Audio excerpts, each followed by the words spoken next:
मित्रों, उपरोक्त उदाहरणों में चारों वर्ण तथा शूद्र की उत्पत्ति के संबंध में आख्यानों या परिकल्पनाओं के सार का संकलन है। प्राचीन काल में ब्राह्मण यह भली भांति जानते थे कि चातुर्वर्ण व्यवस्था अस्वाभाविक और असामान्य सामाजिक व्यवस्था तो है ही, उसमें शूद्रों का स्थान और भी अप्राकृतिक और कृत्रिम है।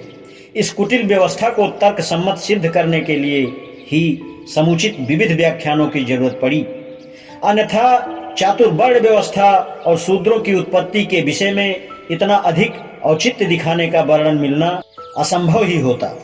इन कथनों के संबंध में क्या कहा जाए? सभी कथाएं भ्रामक हैं।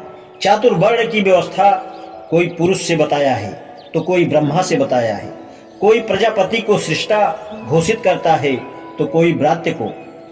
इतना ही नहीं, एक ही स्रोत के अंतर्गत दी गई व्याख्याएं तक अलग हैं। जैसे शुक्ल यजुर्वेद की दो व्याख्याएं, एक तो उत्पत्ति का स्रोत पुरुष को मानता है और दूसरा प्रजापति को। कृष्ण यजुर्वेद में 3 वर्ण हैं, जिसमें 2 के द्वारा प्रजापति को सृष्टा माना गया है और एक में सृजनकर्ता ब्राह्मण है। अथर्ववेद में 4 आख्यान हैं, एक में पुरुष को, दूसरे में ब्राह्मण को, तीसरे में ब्रात्य को उत्पत्ति का स्रोत कहा गया है।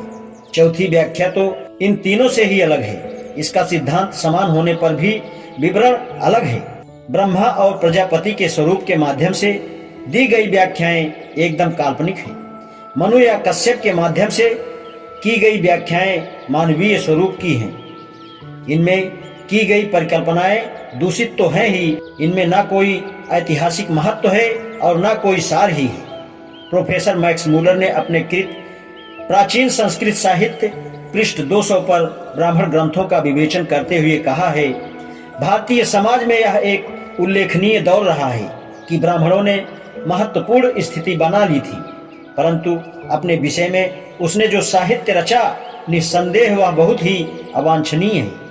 कोई भी यह कल्पना नहीं कर सकता कि इतिहास के उस दौर में आदिम समाज में ही कोई ऐसा साहित्य रचा जा सकता हो जो इतना पांडित्यपूर्ण हो और कालातीत हो। रचनाएं इतनी अनर्गल हैं कि जिनका कोई जोड़ नहीं। उसमें उपहासास्पद विचार भरे पड़े हैं, जिनमें सशक्त भाषा और सुविचारित तर्क हैं और विचित्र परंपराएं हैं। ये विकृत रचनाओं का अंश मात्र है, जैसे पीतल या रांग में रत्न जड़ दिए गए हों। यह क्षुद्र साहित्य सामान्यतः अरुचिकर शब्दाडंबर है, जिसमें पोगापंथी अहंकार और पूरा पांडित्य भरा पड़ा है। इतिहासकारों के लिए यह बहुत महत्वपूर्ण बात है कि वे यह पता लगाएं कि किसी राष्ट्र का स्वस्थ विकास ऐसी पोगापंथी और अंधविश्वासों के रहते कितनी तीव्रता से हो सकता है। हमारे लिए यह जानना महत्वपूर्ण है कि आरंभिक काल में क्या कोई देश ऐसी महामारी से ग्रस्त हो सकता है। ऐसी रचनाओं का उसी प्रकार अध्ययन किया जाना चाहिए जैसे कोई चिकित्सक मंदबुद्धि और मनोरोगियों की दशा का परीक्षण करता है। चारों वर्णों, विशेषकर शूद्र वर्ण की उत्पत्ति के संबंध में ब्राह्मण ग्रंथों की मीमांसा पर हमें मैक्स मूलर के ये शब्द सहसा याद आ जाते हैं। ये परिकल्पनाएं वास्तव में मूर्खों का प्रलाप या पागल की बौखलाहट की भांति और मानवीय समस्याओं के विषय में स्वाभाविक मीमांसा की खोज में लगे इतिहास के विद्यार्थी के लिए तो यह साहित्य समुचित ही व्यर्थ है। आज इतना ही, शेष आगे। धन्यवाद।